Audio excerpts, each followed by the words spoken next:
Hello, welcome to a new video. My name is Elena, and today I'm coming to you from my living room because I wanted to do another favorites video, and I've done a few of them already. I've done one with my favorite music and with my favorite books, so I wanted to do my favorite films as well, and this is what we're doing today, so please stay tuned if you're interested.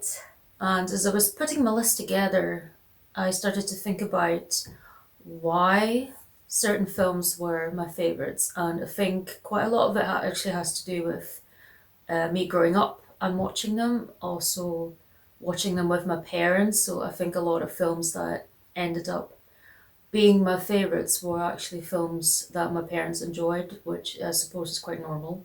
But also, I think that people oftentimes like films because they remind them of good times or when they felt nice, and maybe watching a film together with your family made you feel cozy and you remember it fondly. I think there are some films on my list that this would apply to, but a lot of them are actually something that I enjoy personally. But quite a lot of them I have actually watched with my parents for the first time. So even if a film isn't critically acclaimed or could be considered good by any measure other than enjoyment, I think that enjoyment is actually quite important when it comes to your favorite films.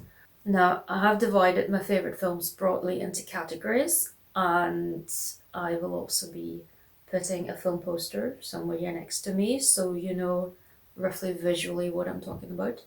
But I want to start with my number one film, my absolute favorite film of all time at this moment, which may or may not change in the future, but at the moment it's my favorite. And that is actually The Truman Show. And I do actually watch it periodically, and I don't really get sick of it because there's a lot of nuance and layer to it, and I feel like I'm discovering something new every time. So why is it my favorite? Well, if you're familiar with MBTI or 16 personalities, I am the INFJ type. And as an INFJ, I think the Truman Show in particular has everything that an INFJ's heart would possibly desire. If you're an INFJ, tell me if you agree. And let me explain why. For one, we have a really strong main central character who goes on a journey. You could call it a self discovery journey. And as he discovers himself and who he really is, uh, everything around him changes as well, and his relationships with the people as well. And you have this whole setup of it's a reality show, but Truman Burbank is the only one who doesn't know that he's being filmed, and he goes through the process of discovering that what he believes to be his world is not real, and that reality is a completely different thing. So, for one, you have this big metaphorical example for how somebody could believe one thing and then wake up, so to speak, and discover a whole new truth. But it also attempts to be a satire of how our society works and all these people who are watching Truman and the reasons for why they're watching Truman. And then there's little interviews that they put in of the camera asking the audience why they enjoy the show. And so I think it's really well done how it was all put together coherently into this kind of show. Also, since I'm interested in psychology, I find it fascinating just to observe how the psychology of the character changes, how the psychology of the relationship dynamics change. And there's a greater theme as well, which especially plays out in the ending, which I love. And by the way, I think it's more current than ever, especially in the time of social media, which was not quite as strong when the film was actually made.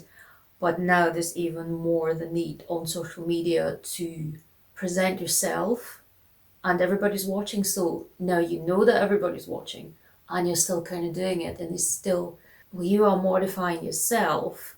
But Truman was being purely himself, interestingly, because he didn't know that he was being watched. And I suppose that was the thing about it, him being authentic was what the audience actually liked about him. And you can draw that interesting parallel between social media influencers that become famous because they are authentic or people perceive them to be authentic and they are seen as refreshing. And then as they start to cater to the audience to maintain their success, they're then seen as changing, and that success is changing them. But I digress. So the greater theme here is to do with autonomy versus the collective. So the collective wants Truman to remain as he is, and Truman wants to be free. So that is one major theme in this film. And since he wants to be free, he has to develop courage and he has to use his free will in order to make the decisions that he wants to make. And I think this is what this film ultimately is about. So it is a satire. It does look very critically at our society. It kind of dissects it, and it has all these little bits of daily interaction that people have. So whether it's jobs or friendships and stuff like that. I could talk for a long time about this probably, but let's move on. This was my absolute favourite film. So the first category for me would be fantasy. Perhaps it would be good to start off with the popular fantasy trilogies, namely The Lord of the Rings, Star Wars, and the Harry Potter franchise. And this is probably to do with the kind of time I grew up in. Apart from the original Star Wars trilogy, which I'm too young to have seen in cinema, everything else I've seen in cinema and with my family typically as well. It was a family outing kind of thing. So the original Star Wars trilogy I watched on TV with my family, and I loved it. So with those three in particular, also Harry Potter and The Lord of the Rings, I have read as the books, and they were in my favorite books video. And I think the thing about these in particular is that they have worlds that are separate from our world. So of course Harry Potter is the most entry level friendly perhaps, because it happens in the real world, but then there's the wizarding world, which Harry goes into, and he just has all this new stuff that he can discover. Lord of the Rings, of course, has the Middle Earth, which is loosely based in how our planet is structured as well. But Star Wars, of course, is an entire universe that is meant to be different from ours. Just to imagine that there's a whole planet that is a desert, there's a whole planet that is a city. These are quite interesting concepts to me, and just using imagination and just go there and just be immersed. When I grew up, I did feel mostly alienated from my peers, and I didn't have very many friends, so I was a typical introvert, liking the escapism of these fantasy worlds. And I quite enjoyed just indulging in these worlds that somebody else had built. And I enjoyed building my own worlds as well. So yeah, what I love about these films, probably just the amount of imagination that goes into creating all of this. And I would say it has influenced me probably quite a bit, just because these franchises lasted all throughout my youth as well. And so they were with me for a long time.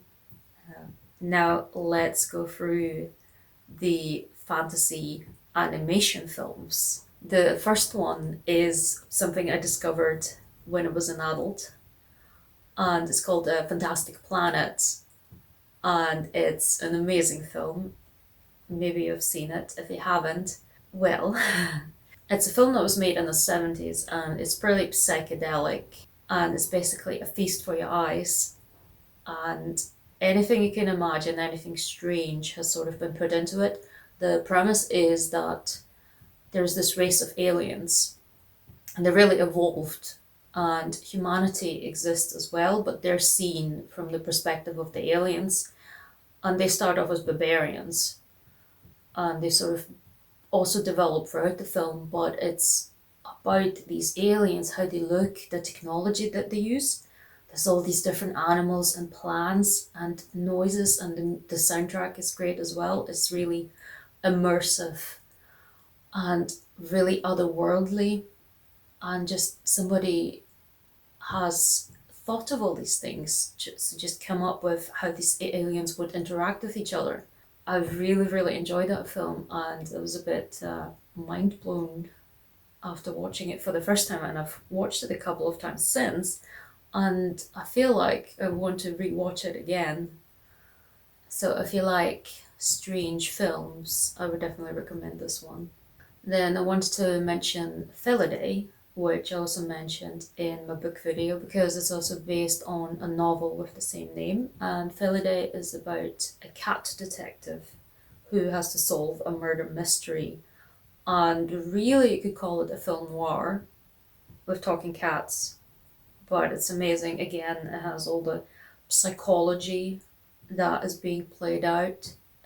So the main character, the cat, arrives in a new neighborhood, moves into a new house, and then he has to discover dark secrets and things that were going on, a secret cult and stuff like that. And in the book, the author mentions musical pieces that the cat listens to or that are in the background, but in the film, they have integrated the music so well.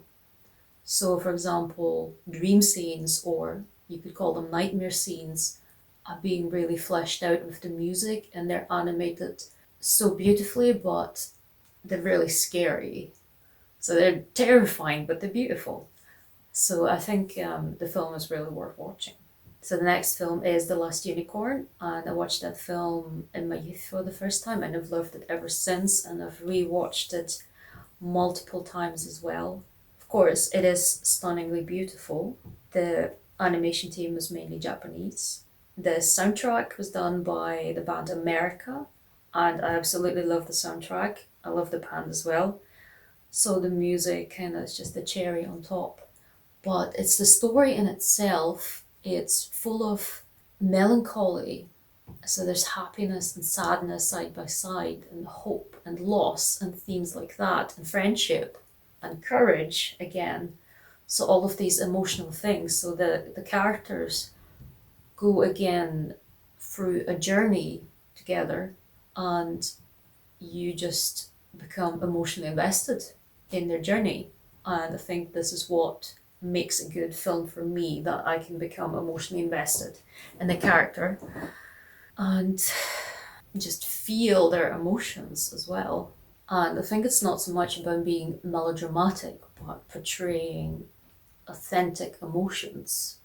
I want to mention Alice in Wonderland, which is a great film, which also has this aspect of creating a different world.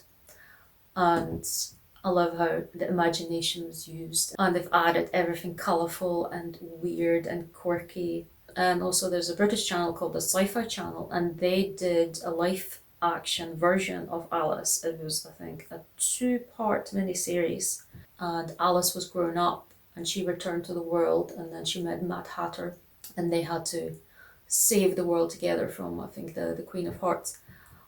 And I really enjoyed it, even though the Sci-Fi Channel doesn't have the best of reputations as far as good films go. I actually thought it was really good, and I enjoyed it more than the Tim Burton film, which to me personally is style over substance, I would call it.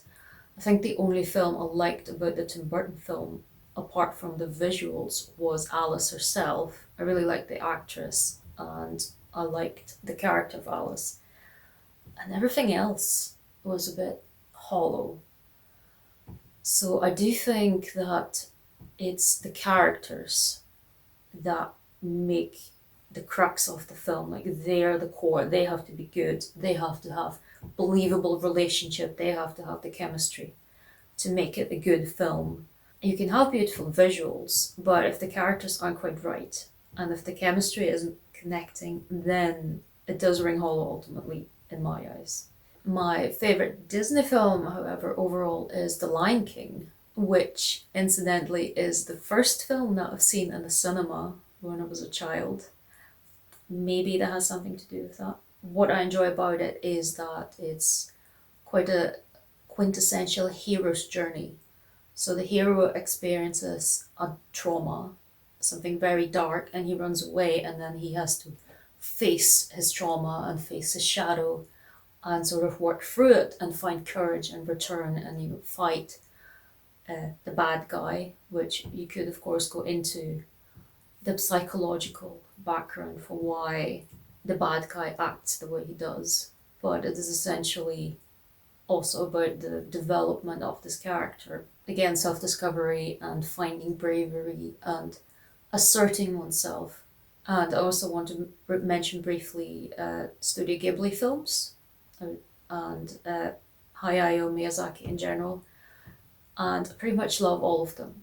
But I think that Howl's Moving Castle might be my favourite by a short margin.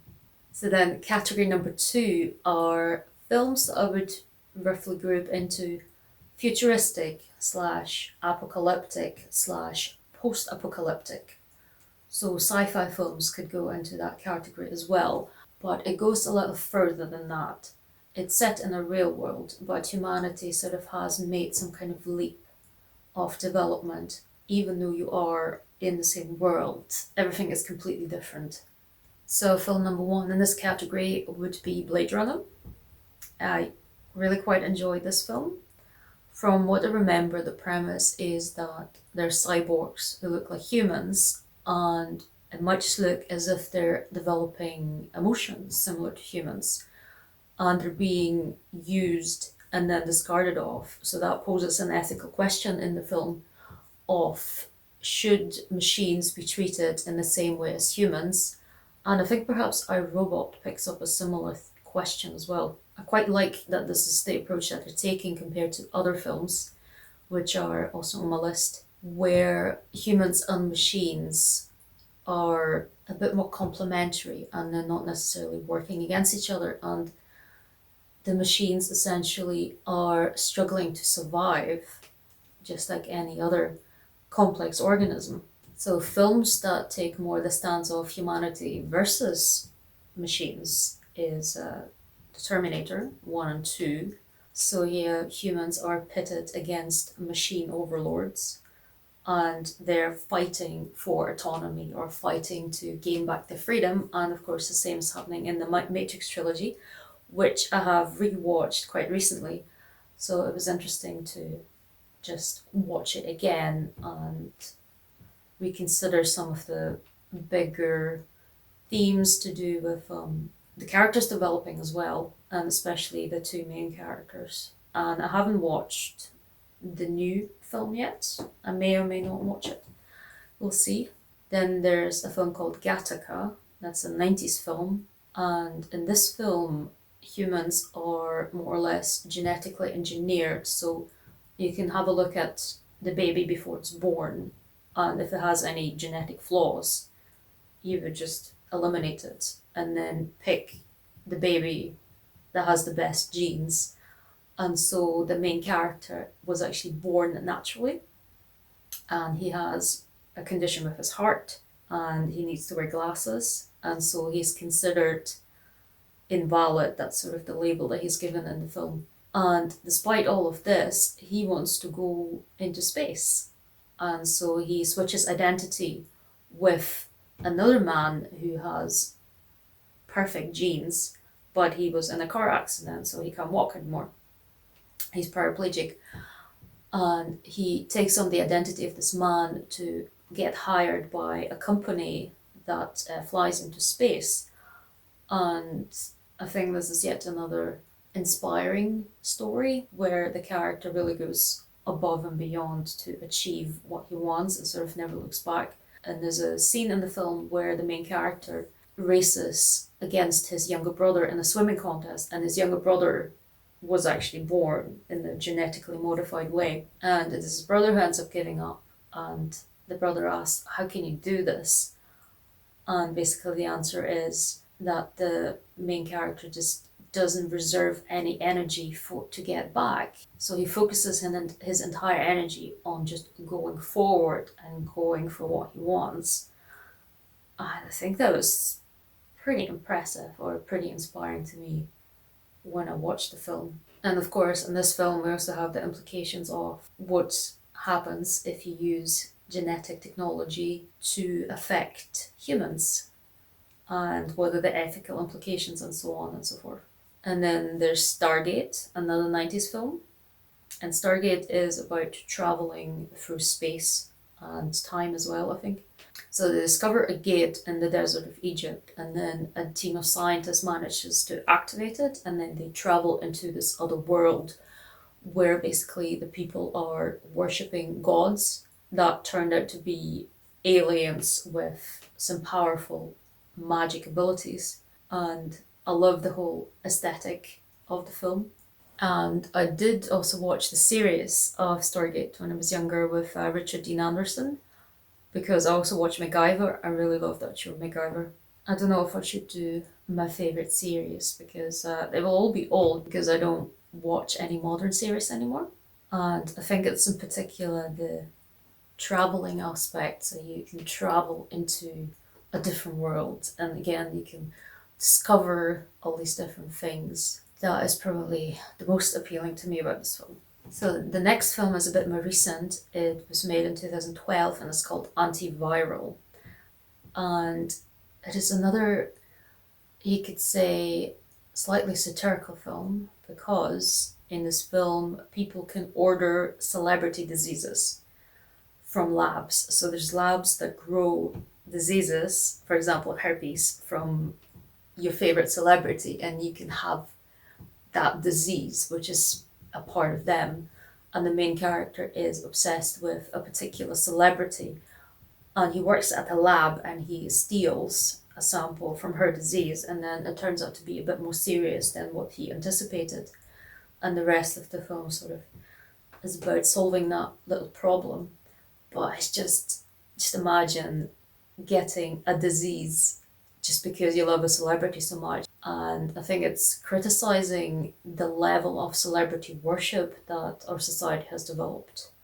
And I think that is what I really liked about the film, just this over exaggerated view on how we treat celebrities. And then I'm not the biggest fan of zombie films. I don't tend to watch them unless it's the Evil Dead series, which I did enjoy. But 28 Days Later in particular, I feel like has that post-apocalyptic or apocalyptic vibe to it. The music is really good. I think the music really makes it immersive. It's a zombie film, but it's more about how the characters feel, and just like zoning in on their emotions and zoning in on their interaction. Then category number 3 are catastrophe films. The first one could be also in the above category, and that's Independence Day. It does deal with aliens invading, but I feel like it follows a bit more of the typical catastrophe formula, because at first something's looming, something's on the horizon, and people are not sure what to make of it, and they don't perceive the threat. So there's somebody warning them about it. It's like something's going to happen, and they're receiving the signal, and people are kind of going to welcome the aliens, and then they realize, okay, actually it's the threat, and everything is going down, and then the heroes have to go and save the day. So it sort of follows that formula, and I'm sure there's plenty of flaws to it, but I think this is one of the films that I simply enjoy. And the next two are probably just also in my enjoyment category. So there's two 90s films, which were both about catastrophes. One is called Dantes Peak, and it's about a volcano erupting in the USA. And again, there's a scientist. He comes to this little village that's at the foot of a volcano. There's warning signs. Nobody believes that anything's going to happen. And then, of course, the volcano erupts, and the scientist who sort of started to get along with the mayor has to escape with the mayor's family.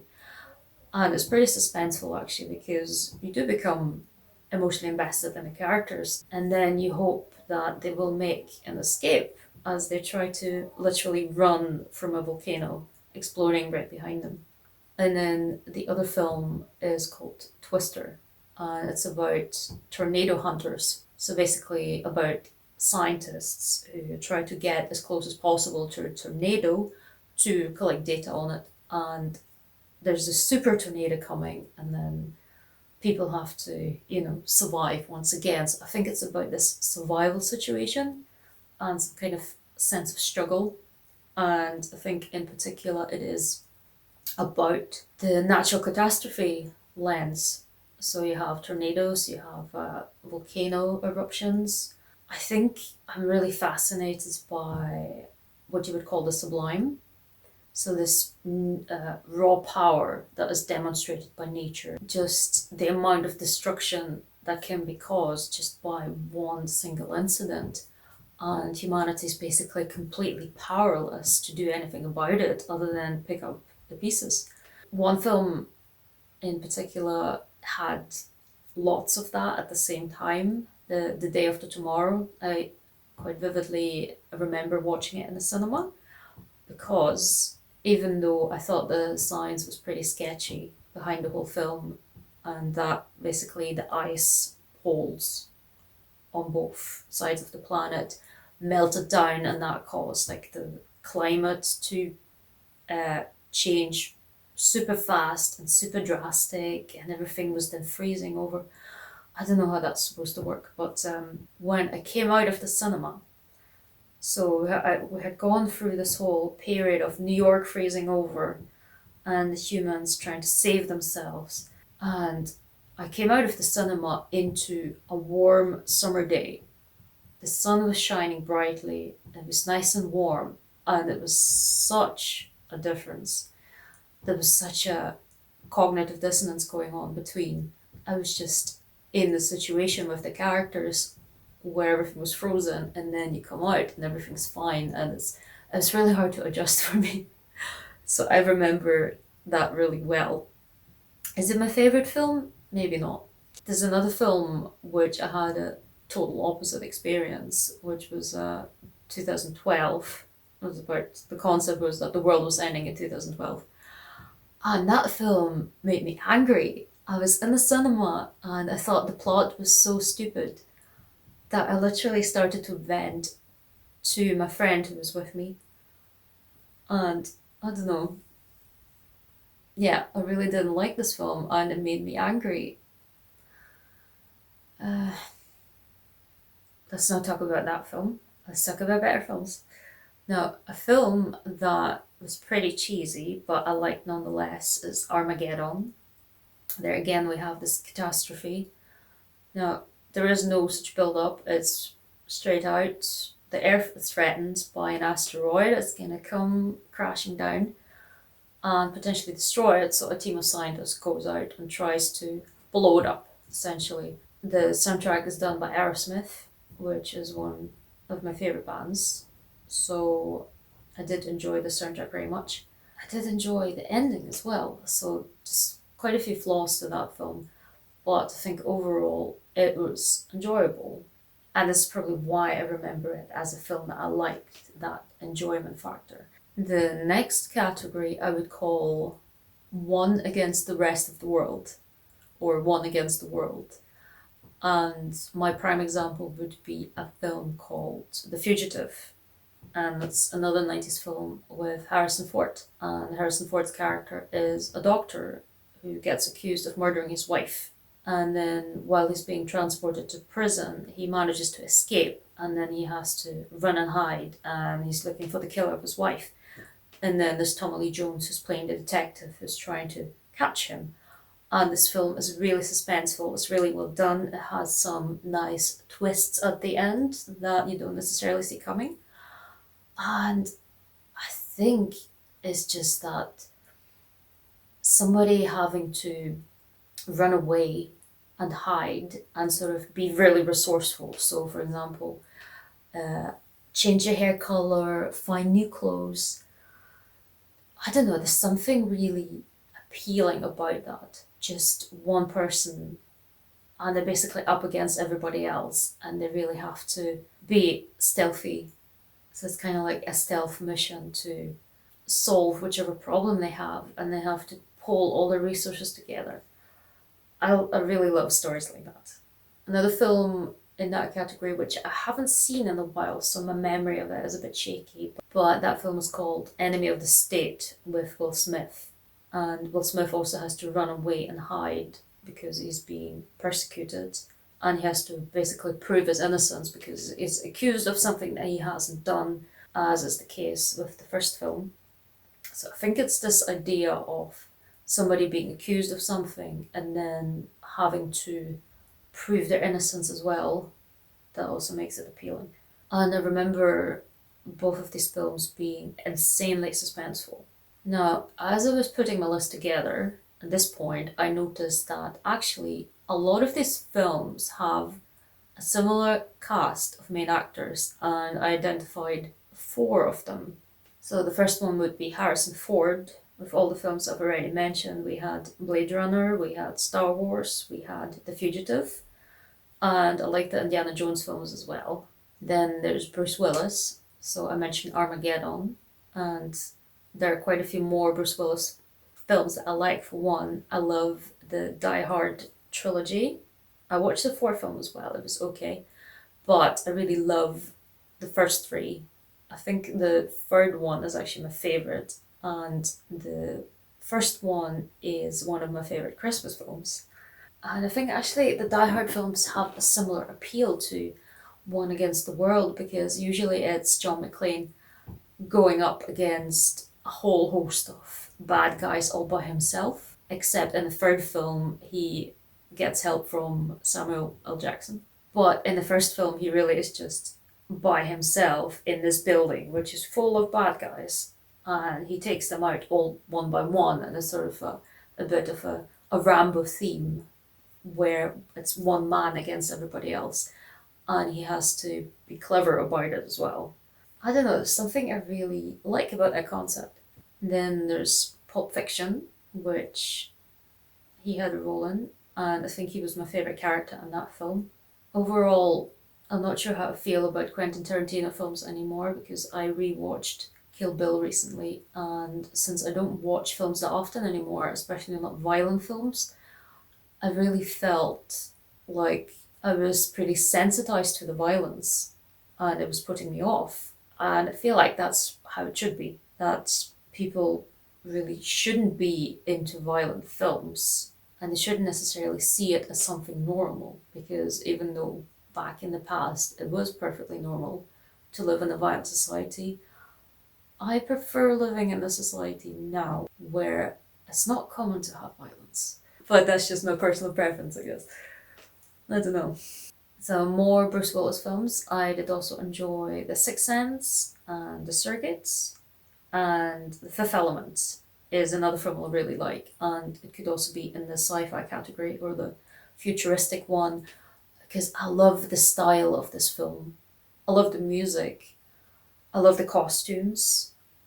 I love the entire concept. I love the character of Mila Jovovich as well, and all the martial arts moves that she does. And of course, there's that famous scene where you have the alien lady singing the beautiful opera style, and then it turns from opera to rock opera. And I think that scene is really iconic, and I love watching it on YouTube. And I also love opera singers actually trying to recreate it, because in the film it was done with a computer program. And I love people just trying to recreate this with a human voice. The next actor is Edward Norton, and his first film was called Primal Fear, and I really, really like that film. So in that film, Edward Norton's character is a young man who gets accused of murdering the Archbishop, and then you have this sort of narcissistic celebrity lawyer who takes on his case to get some publicity for himself, and the case sort of takes dark and twisted turns, and I thought that the acting in that film was really, really good, and it had a really good plot twist at the end as well. And I thought it was a really good start for Edward Norton, and that really put him on my radar as far as actors go. One of his really well-known films is, of course, American History X, which is a really intense film, and I find the acting in that film is superb and really intense. And of course, it's a really heavy subject matter. The actors managing to portray their emotions quite authentically is what made it enjoyable, even though it was also hard to watch in a way. And that was probably why it was hard to watch, because the emotions were coming across in such an authentic way. And the last actor has to be Nicolas Cage, because he happens to be in some of my favourite 90s action films. First off, there's The Rock, which is arguably Michael Bay's only good film, but I really like The Rock. It's completely over the top. For a start, there's a general played by Ed Harris, whom I really liked in that role, and he captures rockets, which have a biological agent which could kill a lot of people. So he is trying to get ransom from the government because his soldiers died in the war and he wants their families to be reimbursed. And he's sort of kind of more of a misguided hero archetype, a hero turning bad guy. And this general takes over the island of Alcatraz, which is on the coast of San Francisco, and it's an old prison. And there's the character of Sean Connery, who is the only man who escaped that prison, and so he knows how to get back in there the same way that he escaped back in the day. And then there's Nicolas Cage, who is a scientist who can disarm these rockets or these bombs that are set to explode over San Francisco. And it's really fast paced the whole time, but there's never too much action going on. So there's a lot of action, but it's well balanced, because sometimes action films can have just too much going on, but in this case, somehow it works. For some reason, it's balanced in such a way that it does work. This film also contains quite a lot of violence from what I remember, and maybe if I would rewatch it, I would feel the same way about it as I would feel about Kill Bill. Maybe I should rewatch it and see how I feel. But I think it's the over the topness that makes a difference. It's actually a bit similar to Japanese horror films, which have really gory violence, but it's really over the top, so that makes it a bit less realistic. Though maybe this is what Quentin Tarantino was also going for in Kill Bill. Anyway, The Rock. I enjoyed that film a lot. There's another film called Con Air, in which Nicolas Cage is a prisoner who is about to be released, but then, as he is on his flight home with other prisoners, the plane gets captured in mid-air, and so he basically becomes an undercover agent who has to solve this problem so that the plane can be returned and the prisoners can be captured again. Once again, there's a lot of over-the-top scenes, and there's a big explosion at some point. And Steve Buscemi is in it as well, who I think is quite an underrated actor. Then there's another favourite film of mine called Face Off, and it's also really over the top. The premise is that, just even thinking about the plot, so there's John Travolta, who chases a criminal, and that is Nicolas Cage's character, and he catches him, but Nicolas Cage's character is in a coma, and it turns out he has planted a bomb that is due to explode, and so John Travolta's character has their faces transplanted. So he takes on the appearance of Nicolas Cage to go undercover to find out where the bomb is. And in the meantime, Nicolas Cage's character wakes up and he has no face. And he gets the surgeon to put John Travolta's face on. And because nobody knows about it, it was the secret mission, he can then go and infiltrate his family and pretend that he's John Travolta's character, and it gets so over the top. And somehow it makes for a really great film. And here, Nicolas Cage's acting is really goofy, and interestingly, in The Rock, I would say his acting was pretty serious and actually pretty good. But it seems that he's mainly liked for his goofy acting style. And the last film for him would be The Wicker Man. So me and my partner watched the original Wicker Man film, and then the Nicolas Cage one right after. And I like them both for different reasons. So of course, The Wicker Man with Nicolas Cage has become really iconic for the various scenes of what you would call bad acting. And it's almost as iconic as The Room. But I think that's why people like him, because of his over-the-top acting. Now, these were all male actors. I do like actresses as well, but they seem to be mainly in series. My most favourite female characters of all time were Xena the Warrior Princess, Buffy the Vampire Slayer, and Sabrina the Teenage Witch. These three characters stayed with me all through my youth because they were sort of ongoing and there was new seasons coming out every now and then. So I find that really interesting that the ladies are mainly in the series, although there's male actors that were also in series. Perhaps I should talk about my favourite series. Let me know if you're interested in my favourite series, although most of them will be probably from the 90s and the 80s and maybe the 2000s.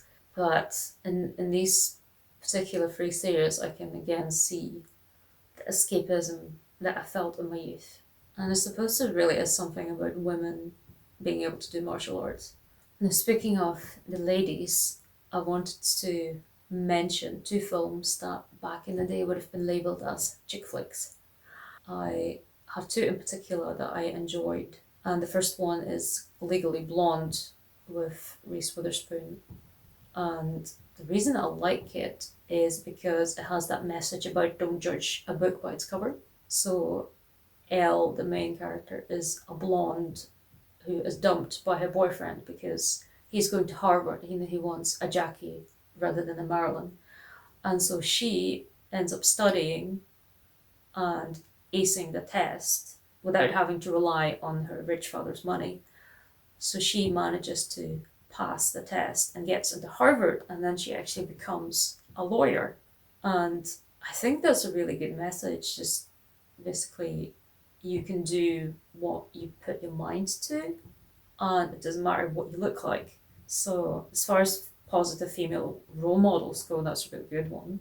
And then the second film is one that I've not watched as a teenager. I've watched it in my 30s, and that's Mean Girls. And it's actually a good film.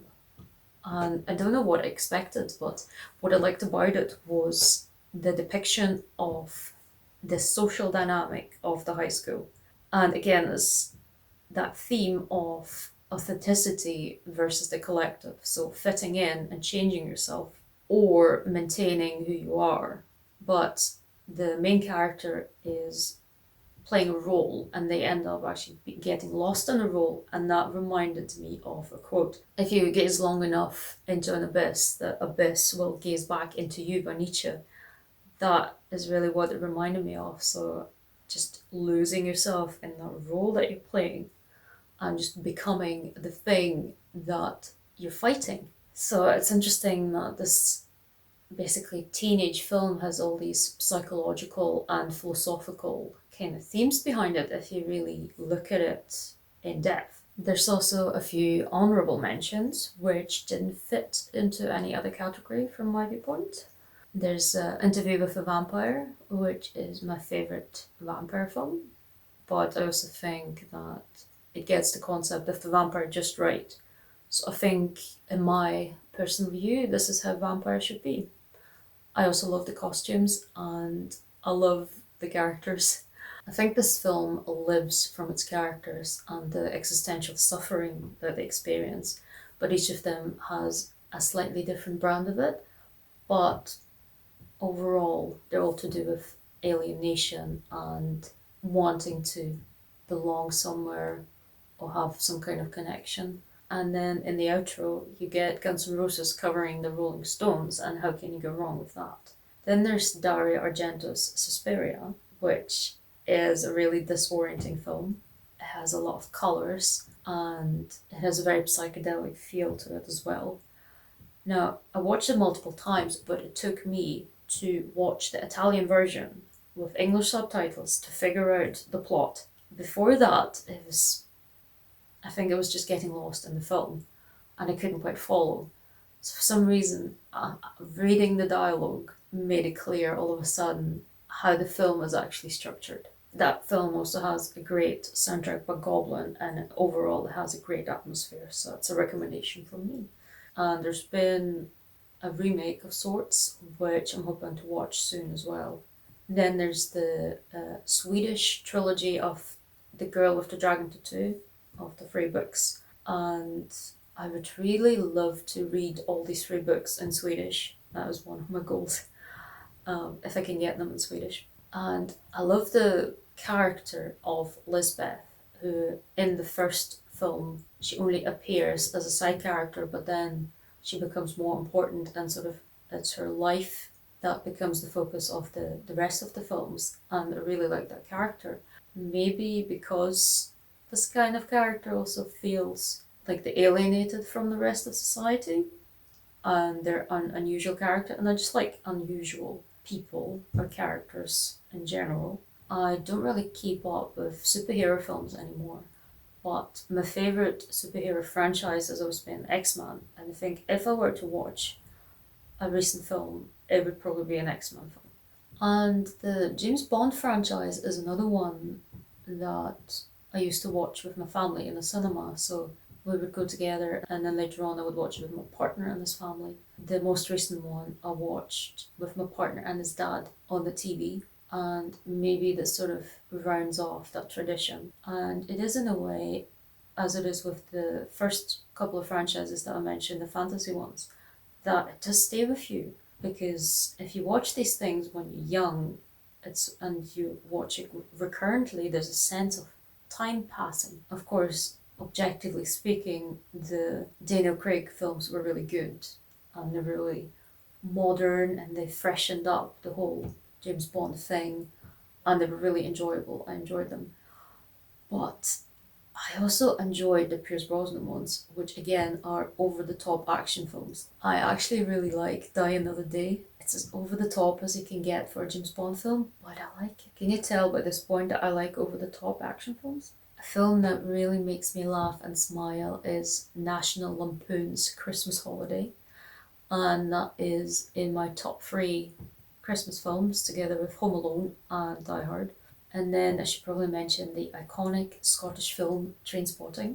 And after having read the book that it is based on, it really makes me appreciate the film a lot more. It's essentially based around junkies that live around the area of Leith in Edinburgh and their little stories.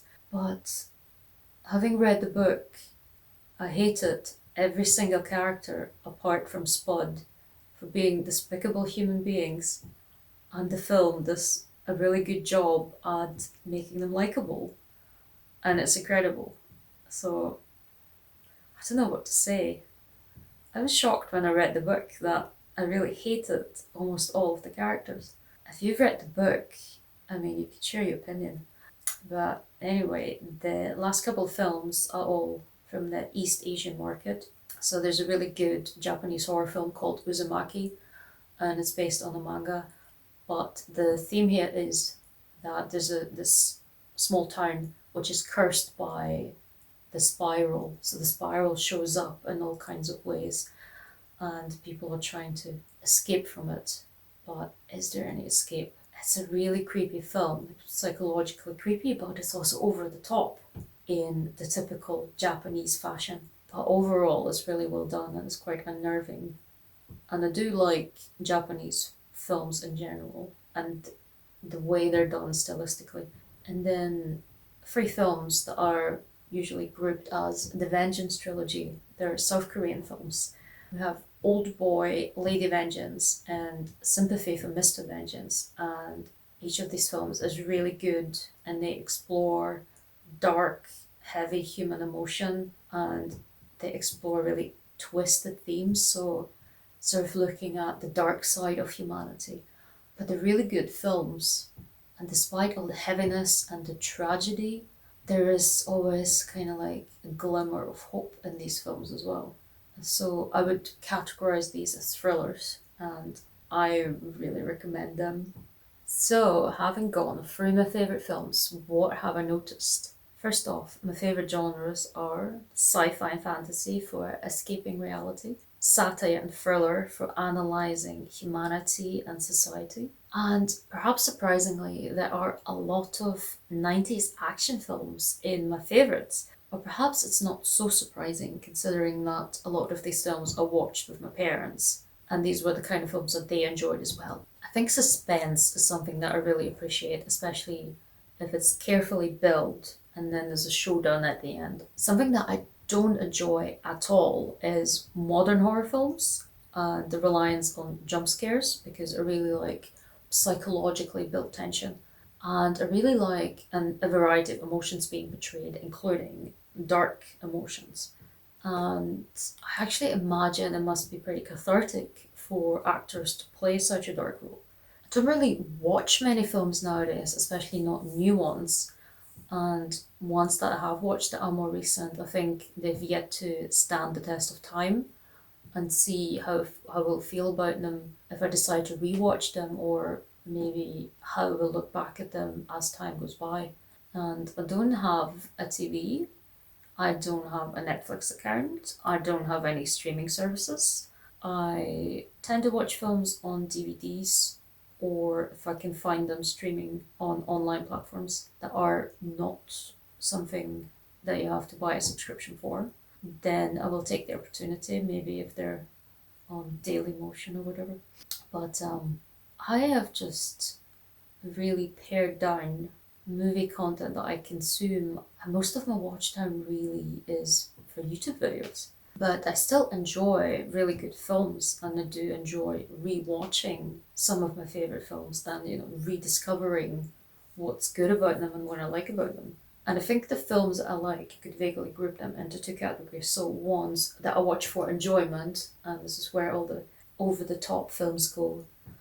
And then the other ones that are more for analysis and sort of in depth, and films that really create questions and you have to think about them, and after the fact you just sit there and ponder on the meaning of the film or the kind of philosophical underpinnings of it. And of course, these types of films, the more you watch them, you end up discovering new layers to them, and you end up discovering new details and so on, as is the case with the Truman Show. So then, what do you think of my favourites? Is there any films that are also your favourites? Are there any of my favourites that you actually absolutely hate? Are you surprised by my love of 19 action films, or is it actually glaringly obvious? And if you have recommendations for good, deep, and fantastical sci-fi films, I'd love to hear them. Or maybe just artsy, strange films with some substance. I'd watch those as well. Then please leave them in the comments. Or leave your own favourite over the top 90s action film. So I really hope you have enjoyed this video about me rambling about my favourite films. And I hope you find it interesting. I did enjoy picking some of these films apart and the reasons why I like them as well. And I suppose discovering something about myself that I wasn't really that much aware of, and what it really means to have a good film. Mainly, I would summarize it as the characters. It really is about the characters, then about the plot, and then about the atmosphere. And then there's the script or the dialogue between the characters, and there's pitfalls in that because a lot of people like Lars von Trier films, and I watched The Antichrist and I hated the dialogue. I hated it so much, even though it was all, artsy and symbolical. So you can't please everybody.